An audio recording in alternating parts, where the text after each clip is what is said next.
Hello, I'm Heather Ramsay, and you're watching HTV.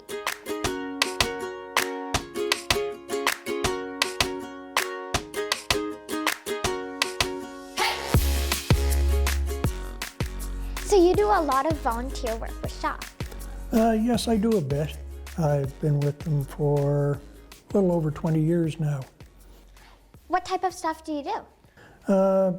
Pretty much most anything. I do camera, I take cameras out, shoot a few things of community producers, I edit. Anytime Nancy needs an extra hand, she calls me up, I come in and help out whatever it is. Did you have any previous experience with camera work and stuff? I had a little bit in Halifax before I left there and moved out here.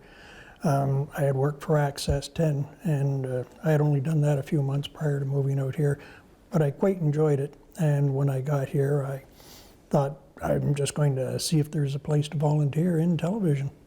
How often do you do volunteer work with Shaw? That's hard to say. Usually I do something once a week, roughly.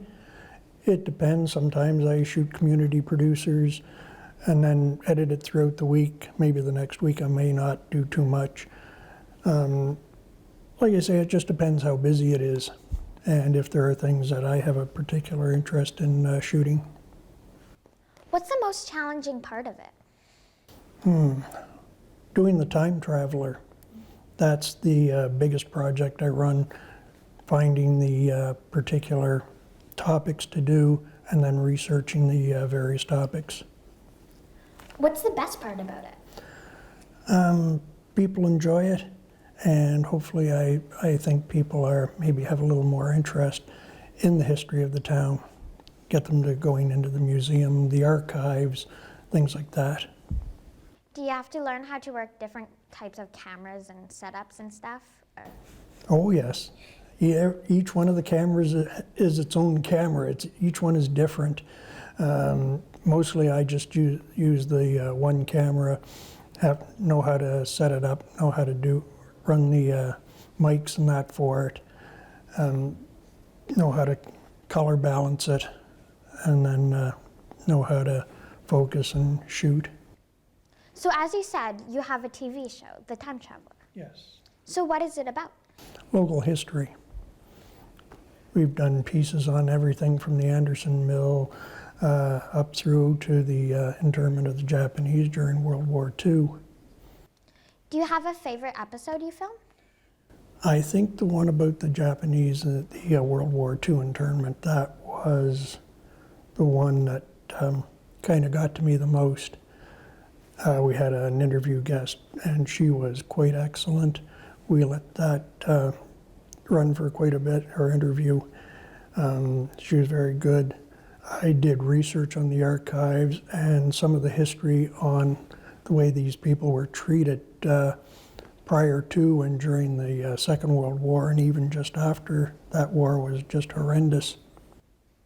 Where do you find the information for research? Museum archives, sometimes go online.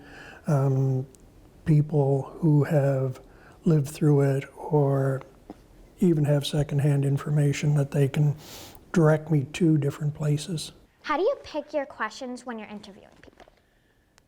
That just depends on what particular interview I'm doing.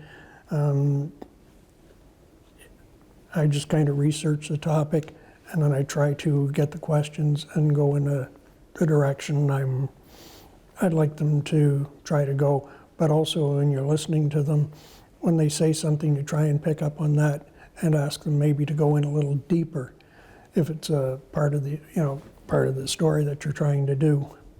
How often do you film The Time Traveler? When I can. Sometimes we've done one a month, sometimes it's been 2 or 3 months between filmings. When did you start filming it? Oh, that was back in around, I believe, around 1999, 2000. We did 5-minute pieces on the Time Traveler, and after that the format was changed, and then a few years after that we started going into half-hour show. And that was quite a change, so it was a learning to edit in a half-hour show. Why did you start it? Well, I was volunteering for Shaw, and I had a bit of an interest in history, so Nancy and Darren were there at the time, and they thought it might be a good idea, so we thought we'd try it out. My interest in history, we were able to put it together. I was a little shy being in front of a camera initially, but got over that a little bit anyway. Have you produced other shows for Shaw? Just small pieces for community producers. I haven't produced any other major half-hour productions. Have you always enjoyed history? Yes, it's something I've enjoyed for quite a long time.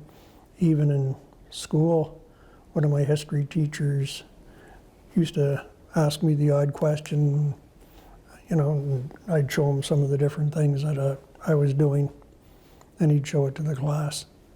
Do you have a favorite type of history?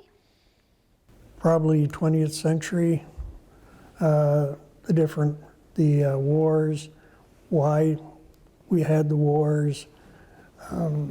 History is one of those things, aside from dates, you have to try and learn to understand why people do a certain thing, such as the Japanese internment. How could we do such a thing to these people? How could you make a population say, hey, yes, we have to inter these people, even though there was no reason to do so? The military or the police services had no issue with them. There was no security issues whatsoever. What do you do outside of Shaw? Outside of Shaw, well, I do a little bit of hiking, sometimes some photography. Well, let's see, what else do? I still help out one of the places I used to work. I still help out there from time to time. I also belong to the Sunshine Club, play a little bit of mahjong, and try to go to some of their other events. What does the Sunshine Club do? They hold a number of different events for seniors. Anything like I mentioned, mahjong, they have the wood shop, they have various other things such as Tai Chi, music, books. It's quite an extensive list. So one of the clips you filmed was about the SPCA. Yes. Have you done anything else for the SPCA? Yes, at one time we were doing I believe it was a monthly piece we'd do. I believe it was about 10, 15 minutes. We'd do a piece. It was to basically, we talked about pets, different safety concerns, different things you can do for your pets. And then we'd also have a clip of different pets that were up for adoption, whether kittens or puppies or whatever. Do you have any pets of your own? 3 cats. What are the names? Maplebud, Nedjum, and Oscar. Do you have a favorite animal? Cats. So you said you were originally from Halifax. Yes. Why did you move here? Employment where I was working was starting to look a little sketchy, and a friend of mine said, take a chance on the West Coast. My parents had told me to give the West Coast a try, so here I am. Why the West Coast? It seems like a nice place.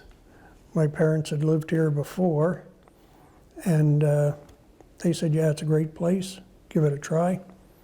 So I came out, and yes, they were right. It is a great place, and especially I love Port Alberni. What are some of the best things about it? Oh, it's a beautiful place. There's more things going on here than for a community of this size in a lot of other places. As I mentioned, the Sunshine Club, all the events there. You have like the pools, you have the track, so many different things you can do. You can go hiking. You know, everything is only 10 minutes away at best. How long have you? Moved here in '97. So you studied auto repair? Yes, Have you done a lot of stuff with cars? I used to. Yeah, I worked in one of the service operations here in town, just down on First Avenue. Why did you choose auto repair? I like mechanical things. What do you like about it? It's hard to explain. It's just, you can watch them, you can see how things work. At one time when I was younger, it was much easier to diagnose. You could look at something, you could tell, just what's going on with it. And some of these old engines just have a very nice sound. Do you have anything else you would like to add? Just Port Alberni's a very beautiful place. I'm glad I've moved here. And just say to everyone, be kind to each other. Thank you for coming. Thank you. It's been a pleasure. So you are the chair of NeighbourLink Read and Feed. Yes, we've been involved for about 16 years now. What is Read and Feed? Well, years ago, NeighbourLink was started up to help people in Port Alberni. We looked after cleaning houses and helping people move, and then we got involved in feeding children at the schools in Port Alberni, elementary schools. We gave up the helping people as far as cleaning houses and helping people move, because most of us got to the age that we couldn't do it anymore. Our volunteer workers are, most of them well into their 70s, some in their 80s, so it just got a little bit difficult. So we concentrated on feeding the children in the schools, and up till this year, we had 6 schools that we were feeding, and this year there's 2 schools have gone on their own now. And so we have 4 schools that we're still feeding children. Why did it change? Well, I guess because of COVID, the schools were kind of nervous about having more than the teachers and the students in the school. So they kind of backed away, but we didn't stop feeding the children. We delivered the food to the schools, and then the teachers and the teachers' aides and helped, feed the children. But we delivered the food during the COVID scare, and it started in March 2020 when we finally left the schools and just started bringing the food to the schools. And then we started up again this year, and we're in 4 schools, and feeding the children again, reading to them again. So it feels really good to get back in the schools again. What does the chair specifically do? What does the chair do? Well, not a lot. We have 10 people on our board, and they do a lot of the work. You need somebody to just say, look, who can do this and who can do that, and I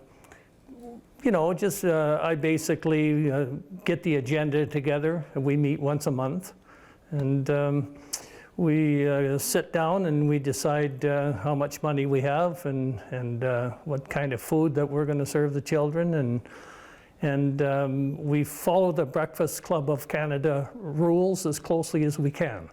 So, and that's basically what a chair does. He just lets people do what they need to do to make the program run, and I get the people together once a month and we make the decisions.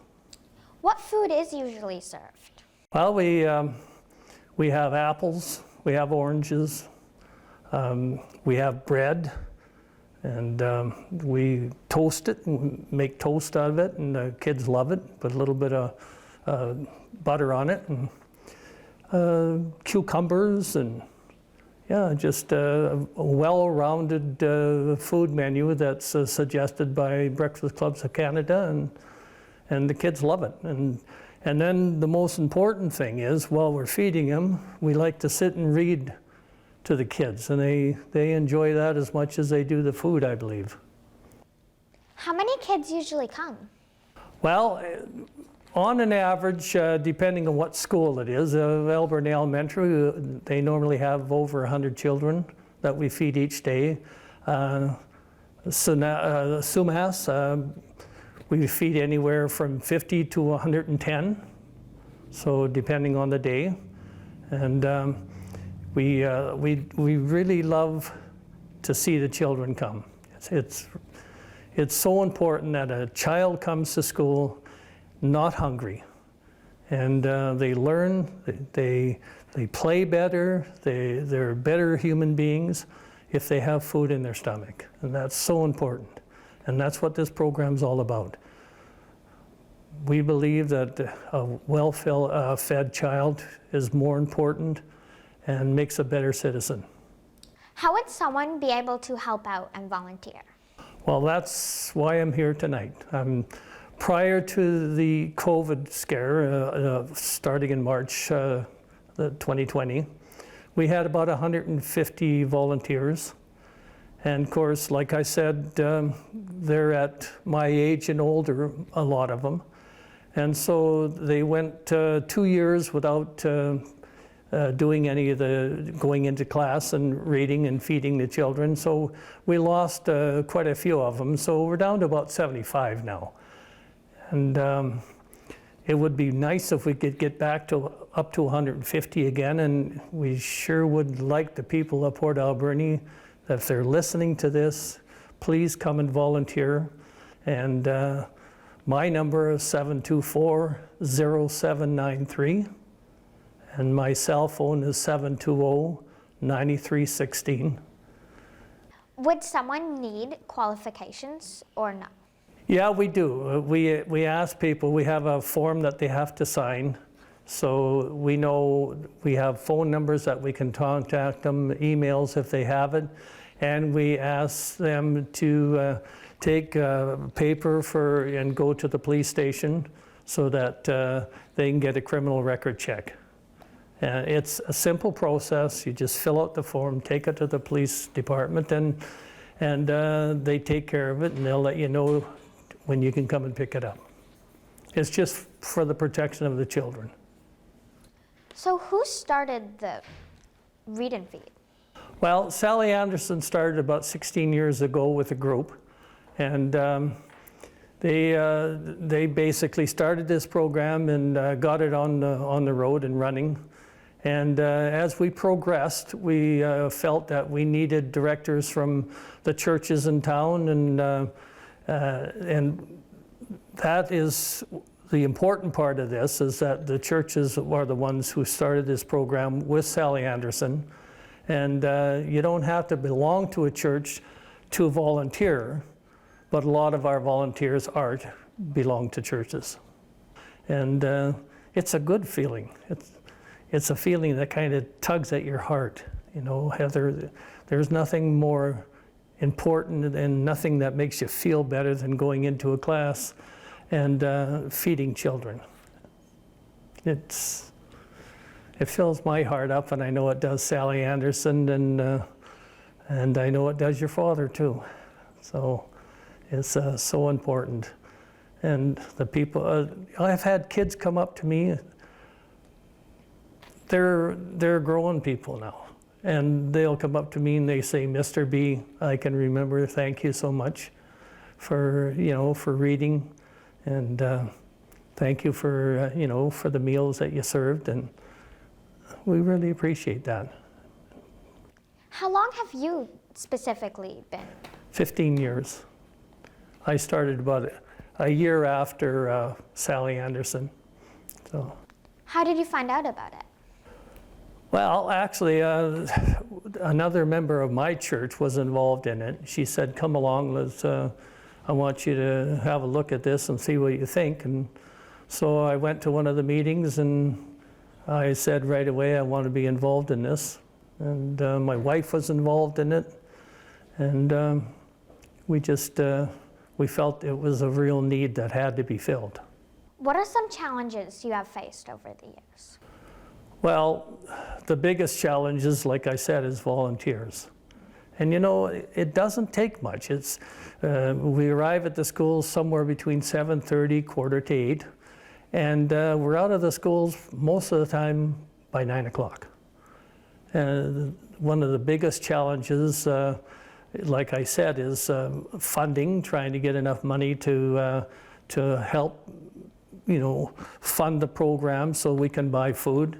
And that's the other thing I should mention too, that there's so many stores in town that help us out, supply us with toasters and supply us with some food, and if they don't supply all the food, they supply some of the food, and they give us a break on the price on the food.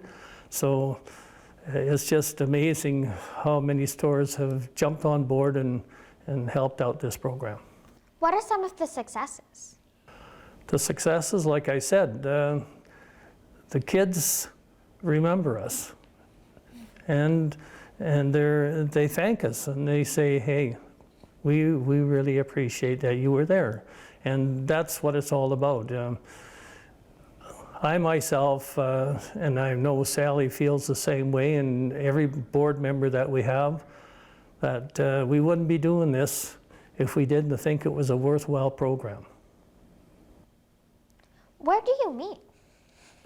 Where do we meet? Well, we change our venues.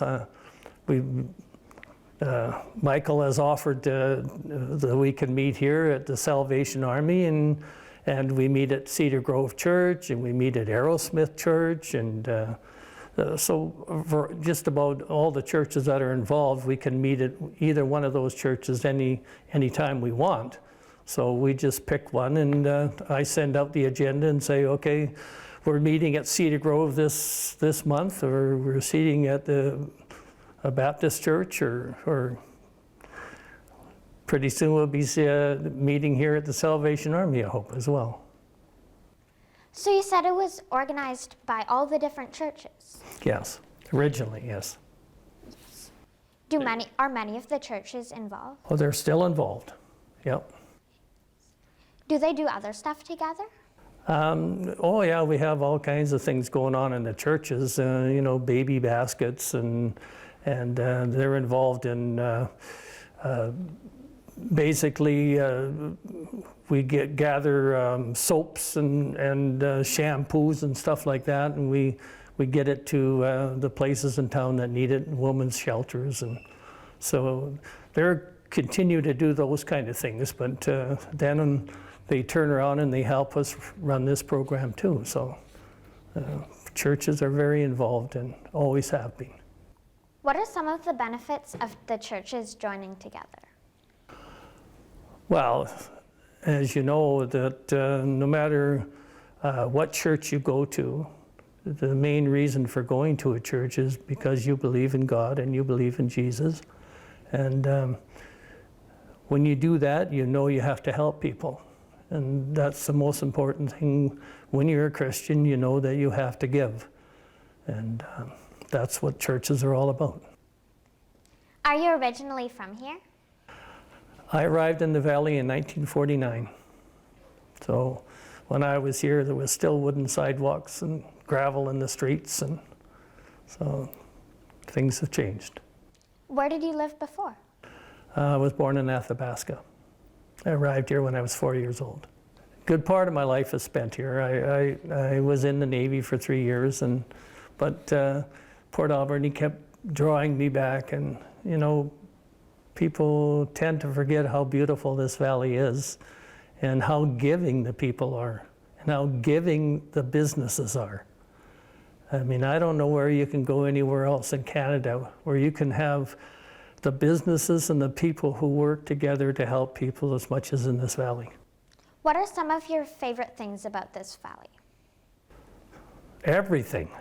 It's a good place to live. If you want to go hiking, there's so many places to hike in this valley, and you want to go fishing, I mean, you're 15, 20 minutes and you got your rod and reel, and you got your line in the water, and you're fishing. And you want to go hunting, if you believe in hunting, you can be hunting in 15 minutes in this town. I mean, what a beautiful place we live in.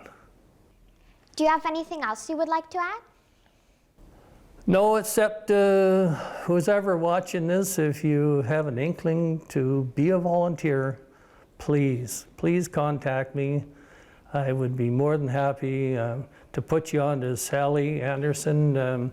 She's our coordinator, and she looks after the people that make sure that they get enough people in each school. But I would gladly take your phone calls and pass you on to Sally. And again, my phone number is 250-724-0793, and my cell phone is 250-720-9316. Thank you for coming. And thank you for having me, Heather.